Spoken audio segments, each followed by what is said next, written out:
Programa de Educação de Jovens e Adultos da cidade do Rio de Janeiro, com José Pereira Peixoto Filho, que foi o coordenador e um dos primeiros grandes difusores desse programa no período de 82 até final de 86, no governo Brizola, primeiro governo Brizola no estado do Rio de Janeiro, cujo secretário, cujo vice-governador e secretário, a gente pode dizer assim, secretário especial de educação do período foi Darcy Ribeiro. Peixoto vai nos contar a história desse primeiro momento do PEG, Programa de Educação Juvenil. Bom, para início de conversa, Osmar, nós que fomos trabalhar no Programa Especial de Educação, né, dentro do grande programa que normalmente é chamado Programa do CIEPS, né, Programa Especial de Educação, havia já alguns antecedentes de discussão, né, quando eu fui para a FAPERJ, né, para coordenar a pesquisa, a área de pesquisa na FAPERJ, em que nós propunhamos um trabalho de investigação sobre a questão da educação de adultos. Sobre a educação fundamental no estado do Rio de Janeiro, né? E dentro dela aquelas ideias de saber também como é que estava a educação de adultos, na tentativa de pensar uma proposta dentro do sistema que diferenciasse as tradicionais propostas que sempre existiram para adultos dentro do sistema, entre elas o ensino supletivo, né, que é a tradição brasileira e aí de tratar a questão não só do analfabetismo, com a não escolaridade básica, como a educação supletiva na faixa etária acima dos 15 anos. Então, já nesse projeto de pesquisa que foi apresentado para financiamento da FINEP e discutido com Darcy Ribeiro, estava lá, já estavam algumas ideias que indicavam a necessidade da formulação de um programa. Então, quando já no final do segundo ano de governo, porque o programa vai começar mesmo a ser já no meados do segundo ano de governo, 1983. Exatamente, que o Darcy Ribeiro propõe a criação de uma secretaria especial que vai cuidar de um programa especial de educação, né? Começa a gestar essas ideias de construir mais escolas, de fazer um projeto político mais amplo dentro do governo Brizola. Começamos, então, a organizar a equipe e, nesse momento, já estava na FAPERJ Ruth Rios, né, eu, e a Carmi Gomes, né? Nós três trabalhávamos junto com outras pessoas que eram lá da FAPERJ. E nós, com Ruth, então, nós discutimos muito. E quando o Darcy fez a primeira reunião, antes, inclusive, do famoso Encontro de Mendes, né? Porque isso nasce antes do Encontro de Mendes, ele me chamou e disse que queria, dentro do programa, também tratar da questão da educação de adultos e que eu pensasse um programa, uma parte dela. Tanto que, do Programa Especial de Educação como um todo, o primeiro documento de pessoas, que não as pessoas que eram ligadas ao governo mais diretamente, né, foi o primeiro documento que foi escrito, foi um pequeno esboço de proposta para a educação de adultos. Nela eu já colocava, e fui eu que redigi, né, outras pessoas leram, mas fui eu que redigi, eu fui para a reunião com o governador, com o Darcy Ribeiro, com o secretário de Educação, com a direção da FAPERJ, enfim, todo o staff que depois veio constituir a direção do Programa Nacional de Educação, do Programa Especial de Educação. E eu levei esse documento já esboçando algumas ideias, né, que foram incorporadas, e ele está dentro do texto que foi escrito sobre o CIEP depois, né. Essas ideias básicas eram exatamente de pensar, dentro do sistema, primeiro, a questão da educação de jovens, né? Por isso a faixa escolhida de 15 a 20 anos de idade, né? Ou seja, nós estávamos um pouco no limite constitucional da questão da educação e também recuperando bastante, que é já uma coisa que acontecia de fato nas escolas, que eram os alunos que iam repetindo, que não tinham se escolarizado, que iam sendo jogados para as escolas noturnas, né? Então, essa preocupação direta que nós tivemos e pensar, então, já tendo como base todas as experiências, e isso eu fazia questão sempre de dizer, olha, nós não temos que começar do zero, não vamos inventar roda, já há muita experiência no país de movimentos sociais, de trabalhos sistematizados. Eu estava naquele momento, se ele se lembra, eu estava redigindo a parte final da minha tese no IESAI, né, onde eu tinha trabalhado toda a questão do MEB, e então é preciso que a gente veja como é que essas ideias que foram trabalhadas e sistematizadas dentro, principalmente dos movimentos de educação de adultos, de base, todas as experiências, que a gente tente fazer isso agora, já que tem um programa de governo, né? Então, com isso, né, era um pouco que, lembrando do esforço que tinha sido feito em 64, em 63, 64, de ter um programa de educação de adultos que fosse responsabilidade do Estado, da escola, né, entende? E pelo sistema de ensino, né? E que incorporasse, evidentemente, a questão não só de uma demanda, como muito dizer, mas de uma realidade objetiva que é o analfabetismo brasileiro, né, entende?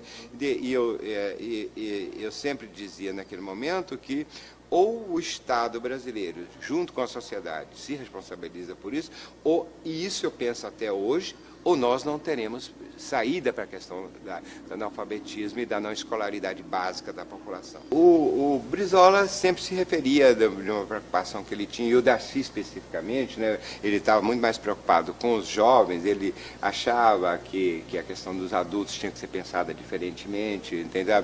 Acho que ele exagerou um pouco na Constituinte, o Darcy nunca disse aquilo para a gente, né, entendeu? Aquilo que fazem referência, que ele não teria preocupação com os velhos. Eu não concordo com isso, eu acho que eu tenho muito respeito pelo Darcy, acho que ele amou profundamente essa faixa da população. Então, ele tinha uma preocupação no plano internacional, da questão da juventude mesmo. Daí o pedido, que fizesse um programa que a escola preocupasse primeiro nesse momento com isso. Depois a gente faria a questão dos adultos e ele não teria nada contra isso. E evidentemente, e aí nisso eu concordei com ele, porque nós já nos defrontávamos com uma parcela imensa de jovens, né, que estavam sendo, de fato, a palavra nunca era usada, mas era expulso da escola, né? A escola, os professores nunca diziam isso, né? Não é porque à noite vai ser mais... E tinha a eterna justificativa que era que esses jovens, eles têm que trabalhar durante o dia, eles têm que vender isso, têm que ver aquilo, e nós defendíamos que eles estavam em uma faixa de escolaridade obrigatória, né? Portanto, era dever do Estado, a gente não tinha que passar para a sociedade essa tarefa, né? E para os movimentos sociais, mas a escola... Então, a defesa de que uma escola que realmente atendesse essa faixa da população e incorporasse não só as experiências já existentes na educação de adultos, onde muitos jovens também foram, os camponeses, nós tínhamos, no MEB a gente tinha bastante gente com 12 anos de idade que já trabalhava. Então, essa vinculação e reconhecendo, né, que é uma grande maioria desses jovens trabalham, né, tem mais.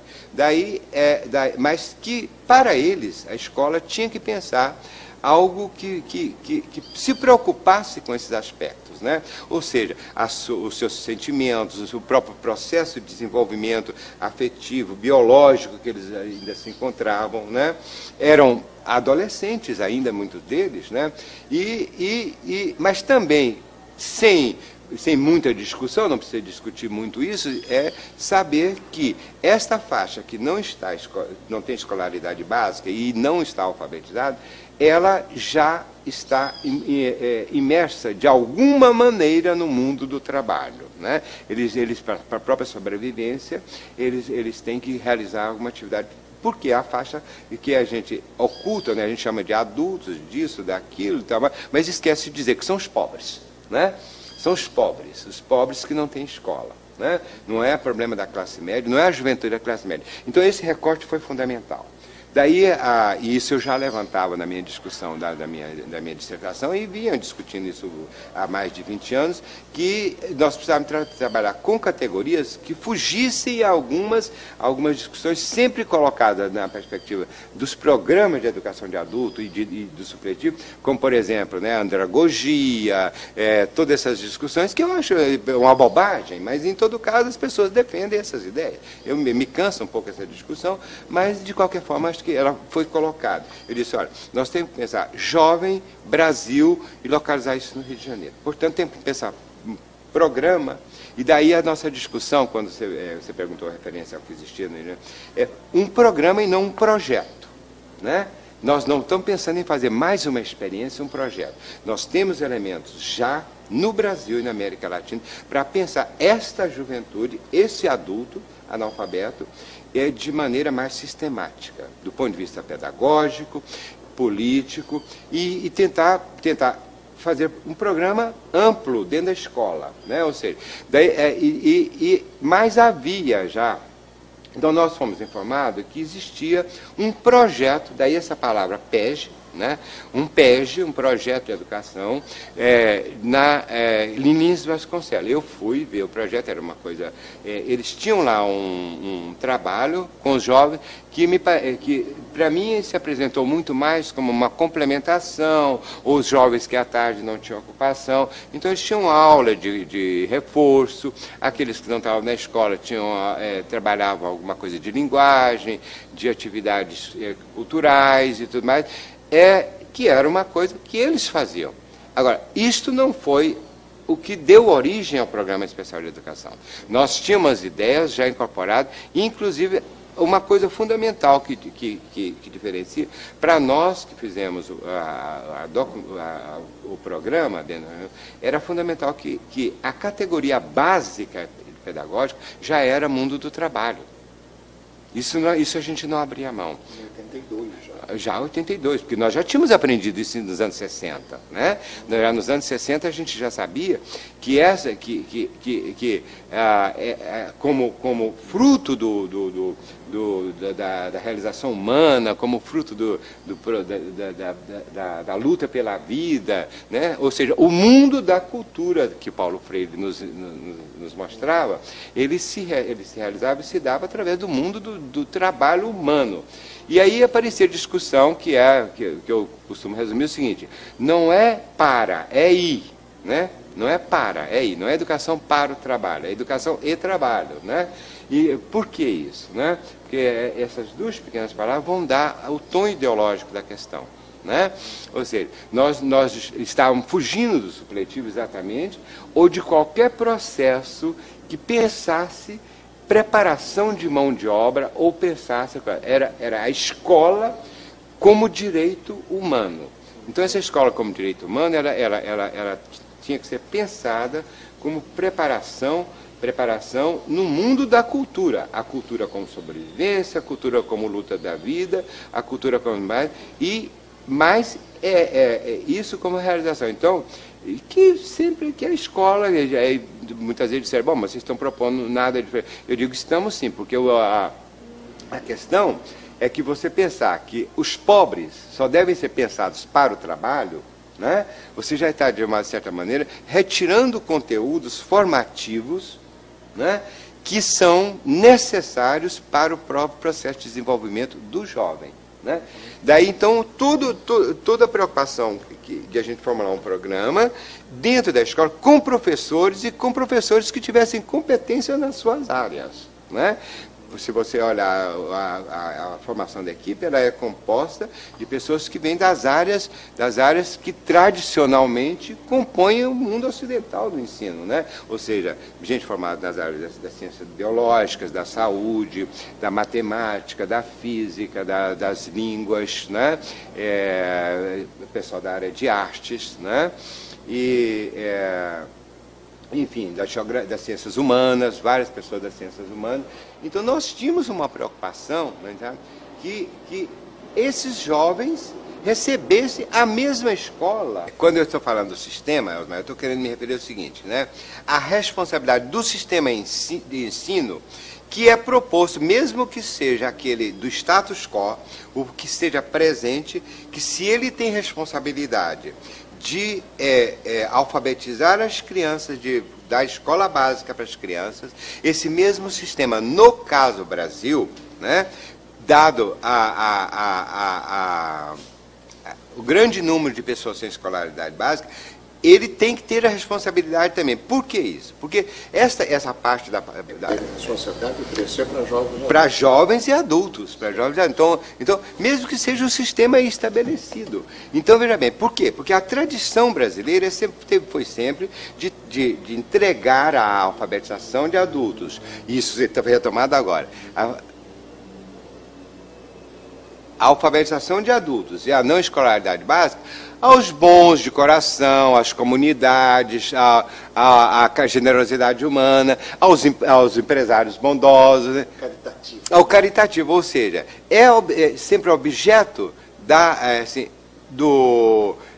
de um tipo de responsabilidade social que não é a sociedade se responsabilizando por isso. Essa é a grande diferença. Ou seja, quer dizer, por isso ela vai se dar, né, de forma supletiva, diferenciada, uma outra escola, mesmo quando se dá em escolas de extrema qualidade, a gente pode citar exemplos disso no Brasil inteiro. O Rio de Janeiro tem as chamadas grandes escolas, tem à noite as suas escolas supletivas, né? Vídeo de Colégio Santo Inácio, né? Tem aqui a escola para os pobres. Eu estava contra a escola para os pobres, né? Eu estava pedindo uma escola sem adjetivo. Né? Escola, apenas, não adjetivo. Então, agora, se do ponto de vista didático, pedagógico, isso é diferenciado, isso é tarefa da pedagogia, é tarefa dos professores em pensar isso.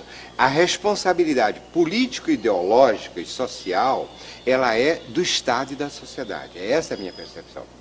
Agora, como fazer é outra questão. Isso é problema de competência de pedagogo que tem dos pedagogos, no sentido amplo do termo, né, dos educadores, de pensar como essa escola pode atender a esta população.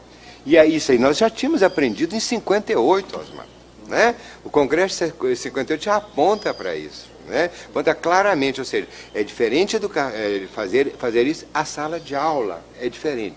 Agora, este argumento é sempre utilizado, né, e eu acho de uma forma extremamente perversa, pelos professores, o que é mais cruel é isso, né, que é pelos professores, porque que a sociedade burguesa, que aqueles que não querem escolaridade, que, enfim, manipulam isso, é outra questão. Agora, que os professores concordem com isso é que era a nossa gestão. Por isso, não um projeto. Então, não se tratava de fazer mais um projeto dentro do sistema. Vai se propor um programa especial de educação para o Estado do Rio de Janeiro. Este programa tem que incluir dentro dele a educação de jovens. Veja bem, então eu vou tentar historiar um pouco, né? Primeiro é o seguinte, né? Quando é proposto como programa de governo, né, do Rio de Janeiro, naquele momento nós tínhamos unidos, né, dentro não só do mesmo projeto político e ideológico, mas mesmo dentro do mesmo partido, né, o governo do Estado do Rio de Janeiro, através do governador Leonardo Brizola, e o governo da cidade do Rio de Janeiro, com o Marcelo de Alencar. Né? Mesmo partido, né? PDT, dentro do PDT. Né? Do PDT. Então, veja bem, então, como projeto do PDT, né, ele incorporou, né, não só o governo do Estado, dentro do mesmo âmbito, e isso é bastante característico do próprio Brizola, né, dentro do mesmo programa, né, a cidade do Rio de Janeiro, primeiramente. E a ideia, e ele depois envolveu todas as cidades do Estado que estavam sob o governo do PDT. Nessas cidades o programa cresceu mais. Né? Tá? Volta Redonda, enfim, a gente poderia nomear várias outras aí. Né? Então, veja bem. Então, para isso, então, os recursos foram alocados, e aí está a história da criação da Secretaria Especial, né? Uma secretaria especial cujo secretário era o professor Darcy Ribeiro, né? E uma equipe formada, que está toda relacionada lá no livro de capa preta, Então, é o livro do CIEP, o livro do CIEP, é o livro do Darcy Ribeiro, né, que envolvia os engenheiros, o Susequinde, né, e os secretários, né, o senhor César Maia, o prefeito, né, e também as duas secretarias de educação. As duas secretarias de educação, elas são as secretarias responsáveis pela educação, mas para o efeito do programa elas ficaram submetidas e que havia um nível horizontal, mas se sentia que nessa horizontalidade havia alguém acima dessa horizontalidade, que era a equipe do Programa Especial de Educação, coordenada pelo professor Darcy Ribeiro. Né? Então, quem são essas secretárias? as secretárias, nesse momento, ou seja, nesse momento que o programa é criado, era a Yara Vargas, no Estado, e a professora Maria Ieda na Prefeitura. E isso deu uma diferença, Osmar, fundamental. Né? Quer dizer, historicamente, essas duas personagens, né, têm inserção dentro da educação e da política brasileira de maneira diferente. Né? Uma coisa é Yara Vargas, uma coisa é Maria Ieda Linhares. Né? E evidentemente que, nesse aspecto, a cidade do Rio de Janeiro foi privilegiada. Não só por ser a sede do governo também, e ter tido a facilidade de uma articulação maior. E aí uma observação, eu nem tenho, não sei se eu estou muito correto nisso que eu vou dizer, mas não tem importância. Quer dizer, o sistema de ensino da cidade do Rio de Janeiro sempre teve avanços muito significativos, diferentes do resto do país. Né? É um sistema imenso, né? E com professores muito mais qualificados do que o restante do país. Como né? Nossa histórica de Lourenço Filho, de Anísio Lourenço Filho, Anísio Teixeira, né? Pedro Ernesto, enfim, toda a história, tudo a herança da colônia, tudo. Então, isso. E você tinha um corpo de professores que absolutamente divergente, mas mobilizado, né? Mobilizado e aberto também para coisas novas. Né? Então, isso ajudou o envolvimento, além do tamanho do sistema, né, o maior da América Latina, né, entende? Então, além do número de escolas que existiam, então houve um envolvimento que gerou um debate muito grande dentro do município do Rio de Janeiro, na própria Constituição, que, ao mesmo tempo que ele tinha elementos de críticas extremamente ferrenhas e de opositores sérios, né, que defendiam que tinha mais aparelhar as escolas existentes, reformulá-las. Só que uma coisa que nunca é dita, a professora Maria Ieda, e aí eu estou chamando de professora nessa hora, ela agiu não só como política, mas como professora. Eu acho que essa foi a diferença.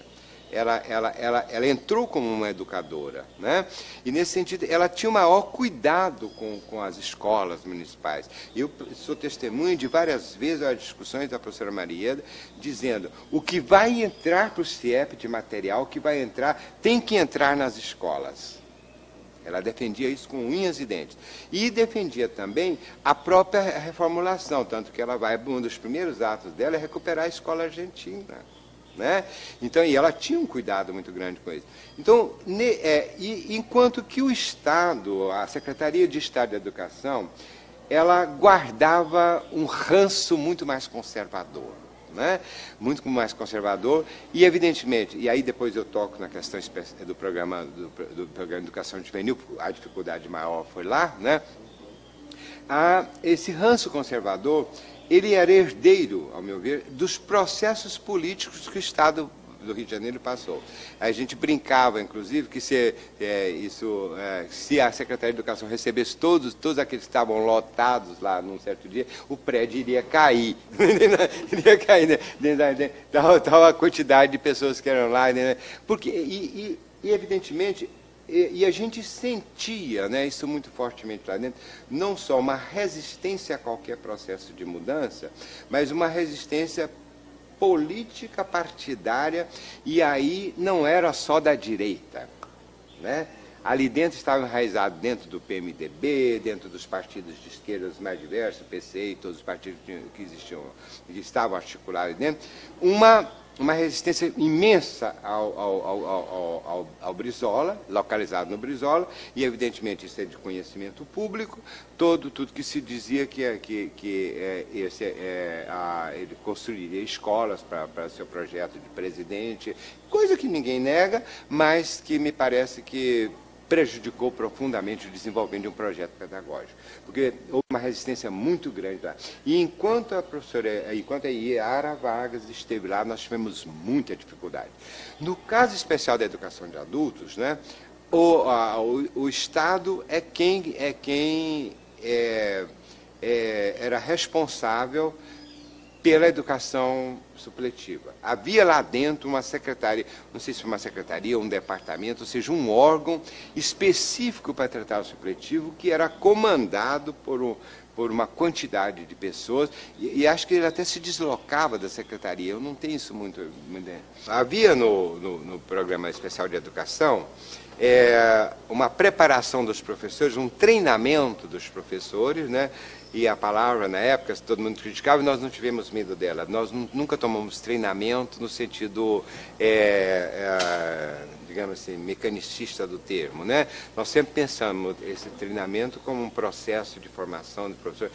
Então, todo o programa de treinamento, de preparação de material didático, ele abrangia desde, né, a gestão da nova escola, ou seja, os gestores da nova escola, que incluía aí dentro a equipe da educação juvenil da escola, né, o processo de preparação e seleção dos professores, né.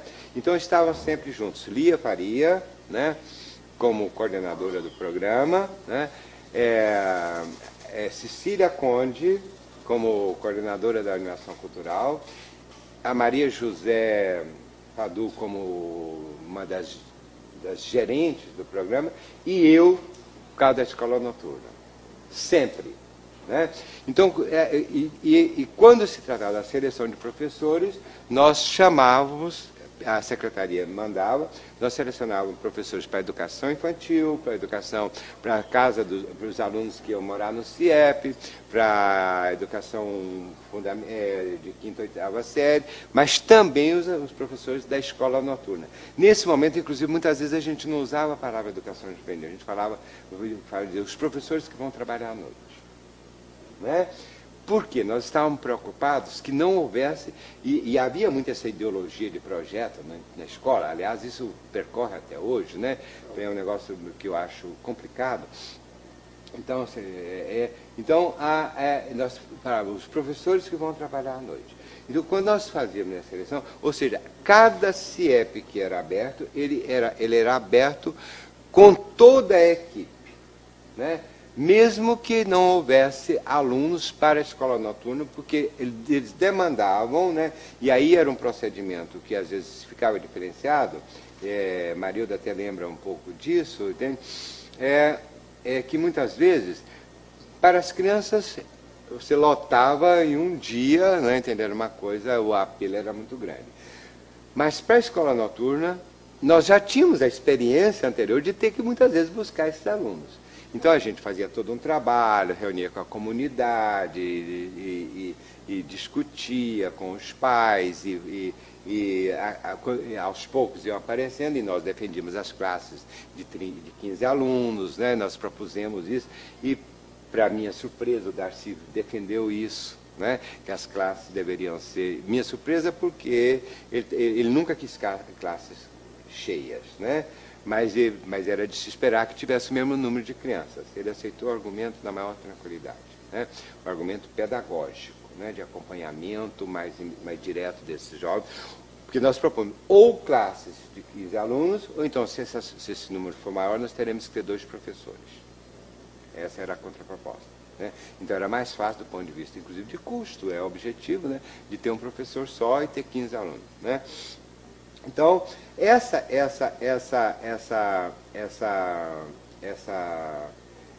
implantação, ela passava, os professores passavam por todo um processo de formação, de discussão.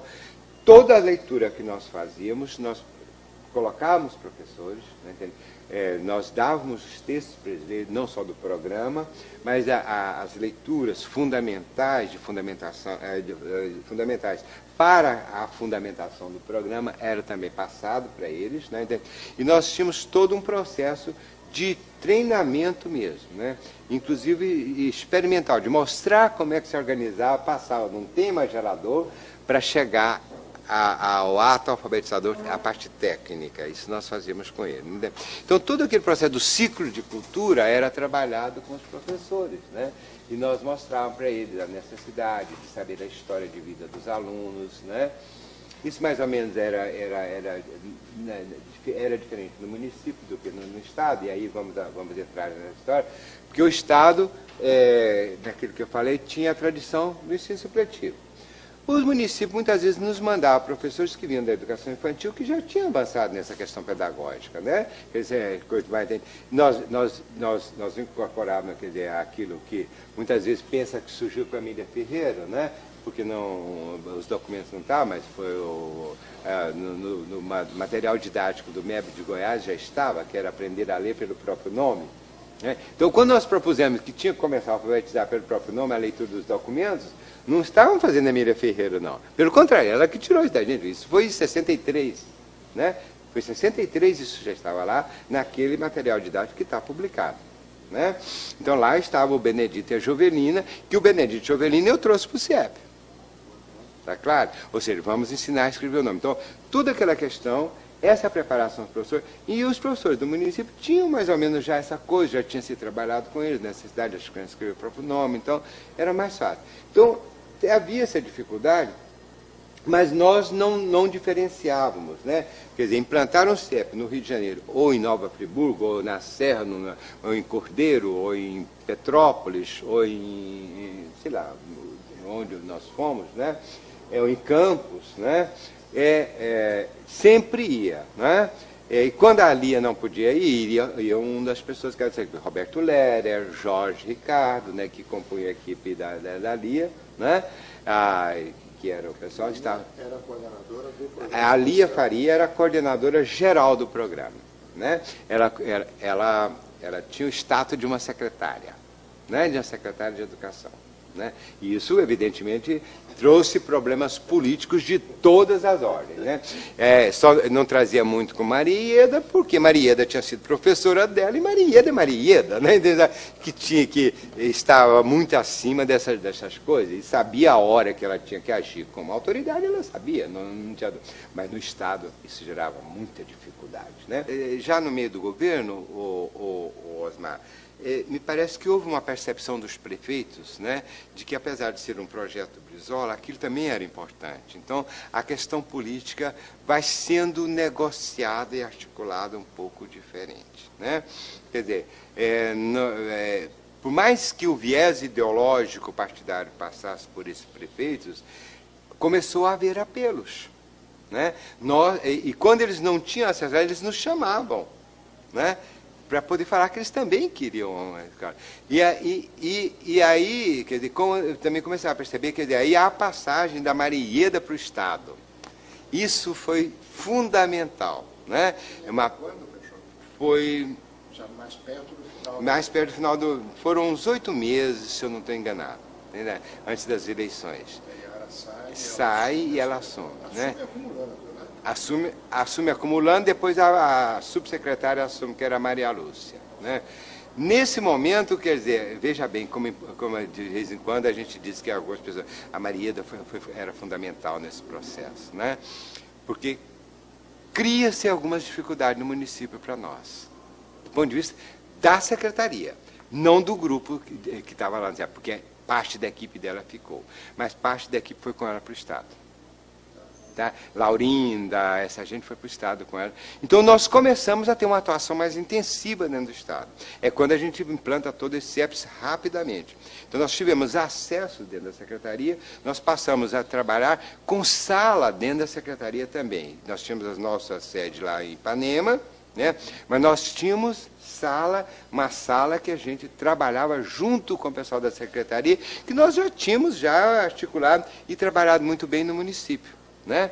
Então já havia, quer dizer, a conversa fluía, né? Que quando eu tinha que conversar sobre a educação juvenil, eu ia diretamente com Laurinda, com uma pessoa que tinha um trânsito muito bom e que é uma pessoa que tinha muito boa leitura de todo esse processo. Porque eu vejo o seguinte, eu creio que o programa merece críticas, inclusive políticas e ideológicas, eu não tenho dúvida disso, administrativas, tudo, sabe? Mas no momento em que a gente poderia deslanchar um processo, né? E é um processo, e para nós, evidentemente, a eleição do Darcy Ribeiro, né, para nós que acreditávamos nisso, a eleição do Darcy Ribeiro facilitaria isso de uma forma muito clara, né? Não só pela figura que era o Darcy, mas pelo trânsito internacional que ele tinha, pelo trânsito nacional que ele tinha, né? Ele ganhou Moreira Franco, né? E aí não dá para perdoar os intelectuais do PMDB. Não dá. Perdoar no sentido de desculpar o comportamento deles. Eu acho que eles foram estreitos, eles não foram capazes, inclusive, de nos colocar, se nós estávamos fora da realidade, nos colocar da realidade. E eles tinham competência para isso. Eles poderiam ter nos ajudado. E por que eu digo isso? Porque estava em jogo, não era o projeto do Brizola ser presidente apenas. Estava em jogo, sim, um projeto. Estavam em jogo vários projetos políticos, pedagógicos, e em jogo a educação brasileira. E o Programa Especial de Educação era assim um e que tinha visibilidade nacional, né, e visibilidade internacional. Ele estava colocando questões para discussão da academia, sim. Ele estava colocando questões para discussão do ponto de vista da pedagogia. Ele estava trazendo discussão do ponto de vista da administração dos recursos da educação. Ele estava colocando da gestão de uma nova escola, que poderia ser, inclusive, destruído tudo, mas não negado. E o que houve foi, né, sabe, quando nós ficamos, né, o Moreira foi eleito, a equipe sequer foi comunicada que estaria desfeita, né, o Darcy disse, vocês esperem, né, serem destituídos, vamos ver o que acontece. Nós aguardamos por um tempo, até que se constituiu todo o staff do governo, nós fizemos, aguardamos vários dias, eu não voltei nem para a universidade, nem para a FAPERJ, a equipe nenhuma se desfez, né, e resolvemos reunir todo o material, um exemplar de tudo que foi produzido, inclusive manuscrito, documentos todos. Quer dizer, as coisas foram sendo retiradas, fizemos isso tudo, colocamos, entregamos para o Carlos Alberto Direito. Mas entregamos, ele disse, tá bom, deixa isso aqui. O gesto foi interessante. Ele colocou lá num canto e disse, eu vou ler depois e falo com vocês. Né? Nunca mais a gente soube, foi chamado. Nessa história de um currículo diferente, de uma informação diferente, informação não é morrido, mas usa. Não, mas usa, primeiro... O problema inicial de ser muito centrado na alfabetização, hoje você está me dizendo que o conceito de alfabetização foi muito mais alargado. Explica um pouco isso. Primeiro o conceito de alfabetização foi alargado e nós nos detivemos nos 2 primeiros anos conscientemente, né, em receber essa parcela de alfabetização, já preparando para poder fazer uma escola básica. Se você vir nos documentos, em algum lugar eu falo da cidade da escola básica. Né? Eu me lembro de ter escrito sobre isso em algum texto político, inclusive. Né? Falávamos na escolaridade básica, né? Entendeu? Antes da EDB, até porque a gente estava trabalhando no capítulo da EDB, com Carmen Craide, toda a história. Então, isso já estava no nosso ideário. Né? Então, era a escola básica e tentando abolir a palavra supletivo, que vai ser recuperada depois em outra história. Isso é outra coisa. Né? Bom, enfim... então, por isso, Osmar, que quando nós falamos que não só alargar, mas nós propunhamos, primeiro, que a possibilidade de trabalhar isso exigia, primeiro, classes com menor número de alunos.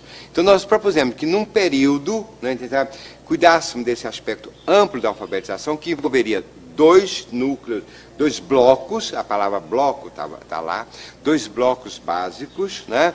Um, né, que era a entrada do aluno, portanto, nós não estávamos querendo que o aluno se matriculasse no primeiro módulo, segundo módulo, ele seria matriculado na educação juvenil, que abrangia 2 blocos.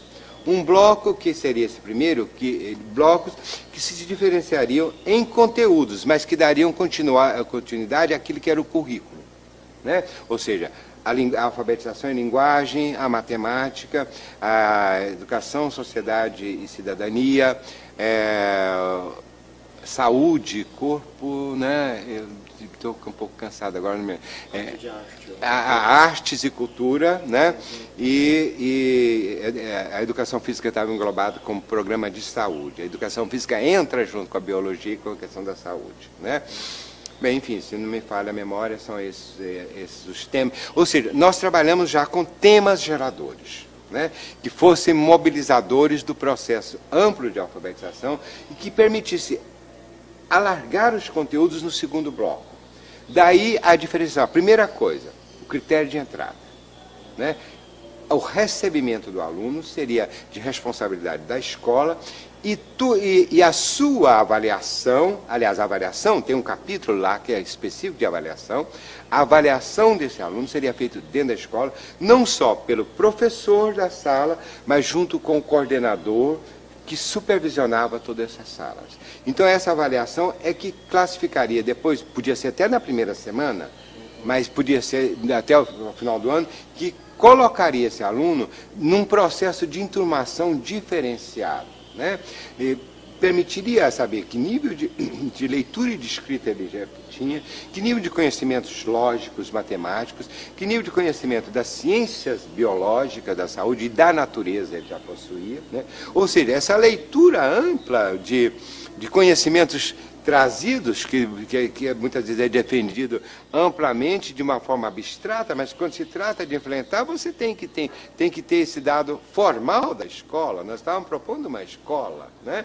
Então, que o aluno passasse por esse processo.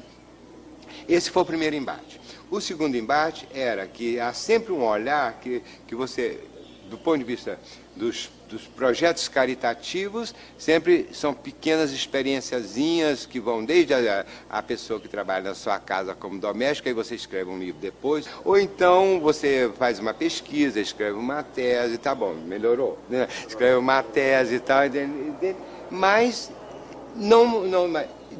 mas está sempre com a experienciazinha maravilhosa. Outra é aquela de que coloca em massa, entende? Turma, massa, faz moto, mas nós estávamos tentando romper com esses 2 parâmetros. Ou seja, vamos fazer pequenas turmas para que a gente possa. E aí tinha a questão da juventude, né? Ou seja, essas pequenas turmas nos permitiriam trabalhar um pouco mais e conhecer melhor quem são esses jovens analfabetos que estão por aí ou sem escola base. Porque vimos, eu e Ruth, de experiência de circuncamponeses, né? Fazer circuncamponeses no interior da Amazônia, dá para a gente dizer que sabe. Então, nós estávamos propondo ciclos, né? Ciclo, a palavra bloco entrou como ciclo, né? Esse ciclo, ele era absolutamente necessário. Daí, o universo curricular mesmo, né, tem uma estrutura que era articulada. Por exemplo, nós discutimos sociedade, educação, né, articulado com o grupo de animação cultural, né? Esse grupo, nós tínhamos uma relação muito, eles nos ajudavam muito, né, muito, e então eles não iam lá para ensinar teatro, eles iam para poder discutir o sentido estético da arte no processo formativo humano, né? Isso colocava muito claramente, né? Vamos, então, e nessa formação estética, não nos esqueçamos, né, que a noção de cultura popular que estamos discutindo aqui não é uma cultura popular que dê um recorte em que nós tratemos o povo como subalterno, portanto, chamemos de cultura popular apenas aquilo que é o aparente, né? Eu brincava sempre, né, que quando tinha discussão, vai ou não vai ao Teatro Municipal, vai ou não vai, vamos ou não vamos trabalhar os clássicos, né, com as pessoas, que tinha um bando de gente que achava um absurdo isso, né? Eu disse assim, bom, até onde eu aprendi, né, nada mais popular do que foi a música que Mozart fez. Quando nós pensávamos que esse currículo, né, pensamos essa formulação curricular, nós estávamos tentando pensar, eu já disse, uma escola, né, sem adjetivo, uma escola que recebesse os jovens, né, uma escola necessária, uma escola que permitisse uma formação humana, né, entende, científica, com as conquistas da humanidade toda, uma escola, porque é o dever da escola é formar. E evidentemente que isso, na questão, por exemplo, que eu havia tocado antes, da questão da cultura, há sempre uma percepção, né, de que quando nós falamos que tem que aproveitar a cultura da comunidade para a escola, normalmente a referência é o imediato, né? É tomada a noção de cultura como imediato. Então nós estávamos trabalhando um conceito de cultura muito mais amplo, ou seja, a cultura como produção da vida, como produção, né, da existência, a cultura como as lutas do cotidiano para a sobrevivência, né? E toda essa elaboração que é feita por todos. Né? Por todos. E, portanto, por que retirar isso como direito humano dos analfabetos ou dos não escolarizados, quando eles vão para a escola? Então, nesse sentido, isso dava embate, porque e vai esbarrar exatamente na questão de jovens, de adultos, porque a tradição da escola para os pobres, né, é de que você tem que limitar. Por exemplo, você não tem que ensinar, eu ouço isso até hoje, como ensinar no ensino médio para esses jovens que estão lá da periferia ou da favela, para que ensinar equações? Eles não vão usar nunca, né? Ou seja, é uma noção de cultura extremamente perversa, ou seja, né, que ela elimina conteúdos, ela retira direitos e toma a produção do conhecimento e da vida confundido com a apropriação. Né? Porque uma coisa é a produção, outra coisa é a apropriação. A produção todos participamos. Isso a biografia dos cientistas é clara, dos bons cientistas, do Newton, do Leibniz, todos eles falam nessas coisas. Né? E aí eu relembrava sempre a questão do Mozart, né? Entende? Então, essa formação estética que deveria aparecer como direito, né? Direito não mais direito apenas social e político, mas direito humano, né? Então, e isso evidentemente gerava conflitos, não só do ponto de vista da percepção de uma escola que incorporasse essas ideias, mas também na própria prática, né? Na própria prática que pudesse transformar aquele currículo que ampliava o conceito de alfabetização, daí a noção de bloco, e são os ciclos, né, de formação, que permitisse ali o pertencimento do grupo, né, e esse pertencimento no qual os jovens estavam imersos. E, evidentemente, a experiência que é maior que nós todos temos de educação, ou é dos jovens como supletivos, né, ou então dos movimentos sociais que incorporam na educação de jovens e adultos apenas essa visão já do adulto imerso profundamente no mundo do trabalho. E, evidentemente, quando fala trabalho, pensa que tem que colocar as domésticas escrevendo panela. Não é isso que eu estou falando. Né? Que a única palavra que elas podem escrever é panela. Não, elas têm que escrever, né, o sonho, né? É a utopia que ela tem que escrever. Então, era essa a diferença que a gente tentava mostrar, que por isso a ideia de grandes temas, ou seja, um currículo que fosse abrangente, que passasse por aquilo que nós sabemos fazer, portanto, o rompimento teria que se dar no tema, e não muito mais no tema, ou seja, como projeto de futuro, né? Mais do que simplesmente, mas sem esquecer que já há sistematizações de conhecimento. Né? Portanto, o conteúdo tinha que respeitar essa sistematização. Né? Como é que aparece o Emília Ferreira nesse momento? Bom, a Emília é o seguinte, a Emília, ainda antes do programa estar, né,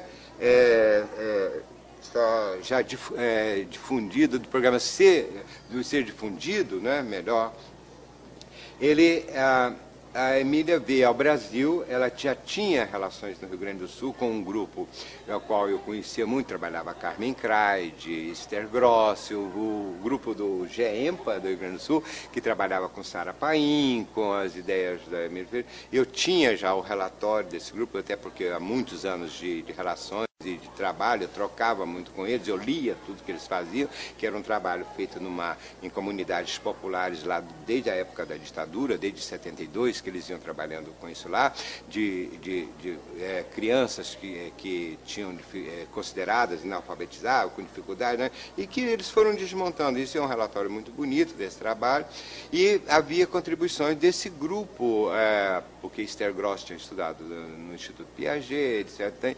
Então, havia contribuições desse grupo, né, a partir da contribuição das categorias da teoria piagetiana para a questão da educação, e Emília tinha acabado a tese dela, publicado o famoso livro, né, dela, que é fruto da tese dela, e ela veio para um seminário, nunca tinha vindo para esse lado de cá, veio para um seminário no Rio e São Paulo, e então o Darcy a convidou para conversar conosco, né? Nós tivemos uns 3 ou 4 dias de conversa em torno de uma mesa. Foram 4 dias de seminários, entende? De discussão, assim, de leituras, de trocas de ideias. E, evidentemente, é uma contribuição muito importante, dado, inclusive, o que ela fez, né? Porque o que a Emília traz de novo diante da obra de Jean Piaget, né? Ela traz o fato de ela ter pensado isso na América Latina, discutido essa questão, a tese dela sobre nas barriadas de Buenos Aires, né? Entendeu? Então, foi uma coisa, mas e deixou um material. Como a grande maioria das pessoas que estavam lá iam trabalhar na educação de crianças e tudo mais, entende? Foi uma contribuição fundamental. Na questão da educação de adultos, como ela deixou aquele relatório que saiu por aí como a grande saída para a educação de adultos, em que havia uma transposição das análises e das categorias de análise de Piaget para as crianças, e uma tentativa de ver isso com adulto, ela não tinha nenhuma orientação, tanto que ela disse para mim, né, quando disse, mas como que isso acontece com os adultos, quando ela disse, isso vocês é quem sabem, é Paulo Freire, é vocês quem sabem essas coisas, né? Eu não entendo de educação de adultos, e não pretendo que isso, estou querendo que você veja esse relatório apenas, né? E aí, nós não incorporamos isso, porque nós tínhamos críticas bastante sérias sobre isso, né, entende? Sobre esse tipo de olhar, né, que pensa que o adulto analfabeto é uma criança retardada, não é verdade? Isso é o que acontece no supletivo e em muita percepção, inclusive de elaboração de programas. Olha, nós já tínhamos aprendido em 1958 e nos trabalhos dos anos 60 em diante, né? Bom, e evidentemente a Emília não trata a questão dessa maneira, mas o olhar que foi feito, era muito de que, como eram analfabetos também, ou como eram não escolarizados, teriam o mesmo comportamento necessário para que fosse alfabetizado, portanto, que passar por aqueles diagnósticos todos, né? E isso nós dissemos não, né? Não, porque há outras formas de a gente fazer essa aproximação. A forma é exatamente respeitando, valorizando o conhecimento, o saber e discutindo com os próprios analfabetos e transformando isso dentro de um programa, né, que já estava mais ou menos articulado, em material e instrumentos alfabetizadores. E é isso que nós pretendemos. Portanto, é desnecessário passar por esse... Primeiro, é desnecessário passar por esse caminho, e segundo, que enquadrar essas pessoas significa já, a priori, dizer que nós só temos uma forma de ensinar, que é a forma, ou seja, nós estamos repetindo, e isso aí deu um grande problema, a seriação com essas pessoas. Porque imagine se ele falta letras numa palavra, nós vamos dizer que ele terá que completar isso, porque é isso que se faz normalmente, né? Então, nós defendíamos uma posição que não era anti-Emília, não era isso, mas é que qualquer incorporação dessa teorização tinha que passar por esse procedimento que já estava incluído na noção de um global, né, de uma pedagogia que incorporasse esses aspectos globais alfabetizadores, né? Ou seja, a leitura do mundo, a leitura do conhecimento da vida, do mundo do trabalho, tudo isso era necessário para que a gente pudesse transformar e formalizar em termos de conhecimentos sistematizados, né? Tanto no campo da língua nacional, quanto no campo das ciências, né? Mas era preciso que a gente confrontasse isso. Ou seja, nós estávamos trabalhando não só com as categorias, e aí talvez é o tal de difuso e confuso, né? Porque o que aparece por detrás disso, se a gente pode ter um pouco de esforço teórico, né? É o seguinte, as propostas básicas incorporadas da elaboração de Paulo Freire e vivenciada nas experiências concretas de Brasil e América Latina, e, por outro lado, a noção de senso comum e bom senso. Está percebendo? Entendeu? Ou seja, trabalhar esse grande senso comum do conhecimento que vem popular, do conhecimento produzido na existência, mas também fazer a escola. Ou seja, o conhecimento científico, produzido, sistematizado, absolutamente necessário, e eu me lembrava, nem tinha ainda os computadores, mas um exemplo que eu sempre citava, que era o seguinte, né? Tá bom, ele falta letras lá no seu diagnóstico, mas quando ele tem que fazer, que é como a Terezinha Carreira mostra na vida, como ele tem que fazer os cálculos, eles saem limpinhos. Por outro lado, você me resolve o seguinte problema, essas pessoas que vão dar, eles vão ficar escrevendo essa letra. Só que ele vai ao banco, para poder, se ele está empregado, para retirar o teu salário, que independe da vontade dele, já está lá dentro do banco. Como é que ele faz para ler aquilo lá? Tá bom? Nós não vamos propiciar que neste momento alfabetizador essas coisas são incorporadas, porque diante de um agnóstico que nós estabelecemos, e nós, de uma certa forma, sem fazer uma leitura cultural desse diagnóstico, dissemos que caímos num processo puramente formal. E isso deu problemas muito sérios. Então, eu não diria que nós abandonamos a contribuição da Emília, não foi isso. É claro que todos nós, até pela grande contribuição dela avançando, mas pela própria contribuição do Piaget para a compreensão do desenvolvimento humano, mas a nossa vertente, né, embora não seja citada, talvez fosse muito mais o Vygotsky, né?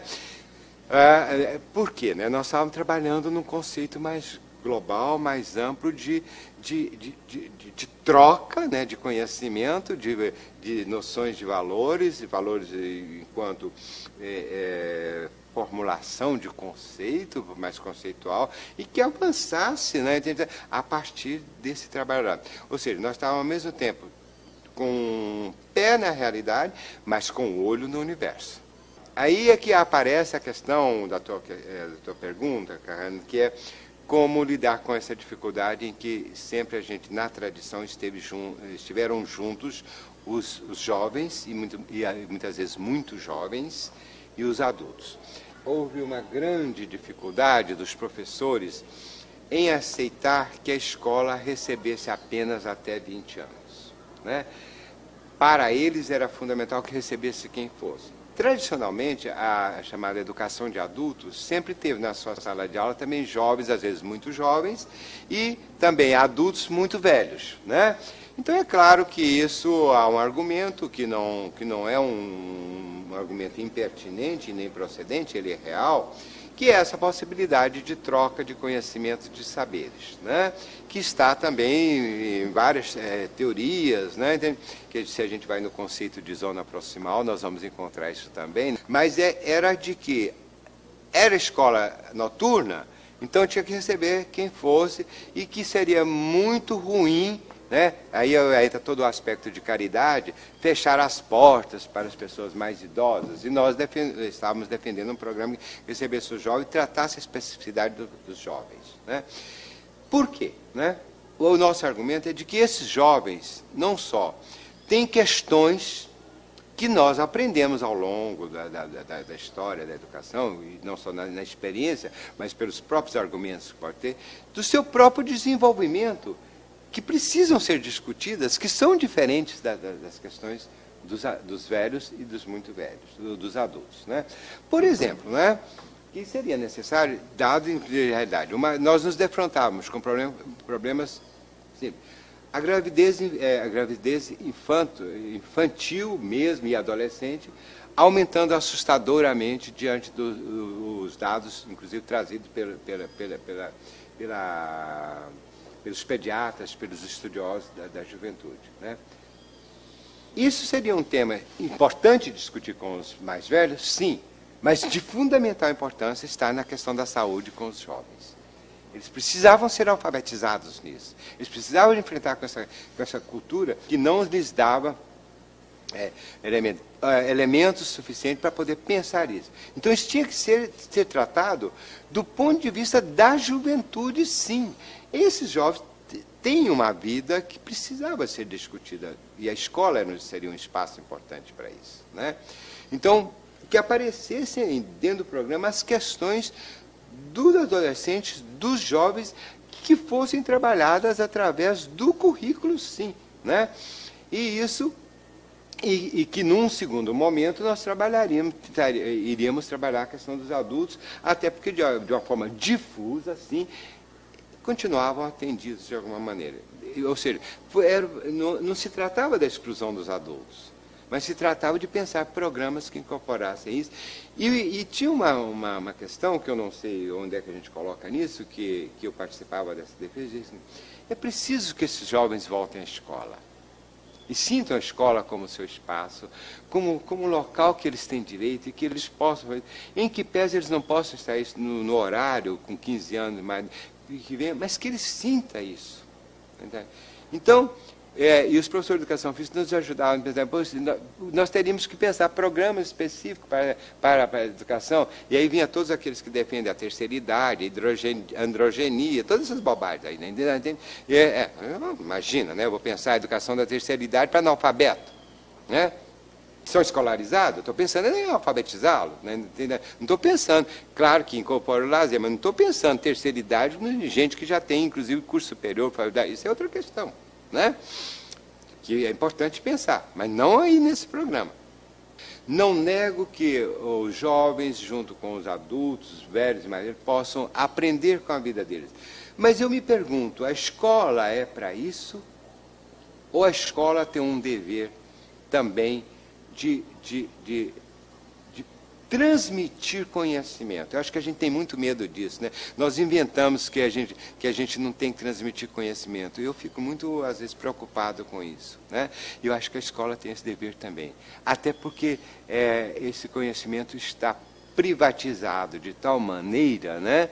E aí o privado, ainda no sentido só, né? Ele passa a ser um capital, uma propriedade de alguns, que algum aparelho do Estado e da sociedade tem que buscar formas de democratizar isso. E eu acho que a escola pode fazer isso. Então, ela tem o dever de ensinar conta de somar, sim. Né? Tem dever de ensinar casa, escreve com S, sim. Né? Essa minha defesa de que o sistema tem que assumir isso, né, não exclui a responsabilidade da defesa dos adultos, não. Pelo contrário, né, a minha história pessoal, inclusive o apelo é para a educação de adultos. Né? Hoje nós podíamos permitir isso com um pouco mais de tranquilidade, de começar a pensar escolas para jovens, sim. E que, inclusive, apontassem, né, perspectivas até profissionalizantes. Está percebendo? Ou seja, profissionalizantes não no sentido tradicional de que são pobres, tem que se profissionalizar muito cedo porque tem que ir logo manter a família. Mas que apontasse para a juventude brasileira, né, possibilidades de ensino médios que lhes dessem um caráter formativo profissional com outros horizontes que não só, né, o bacharelismo clássico.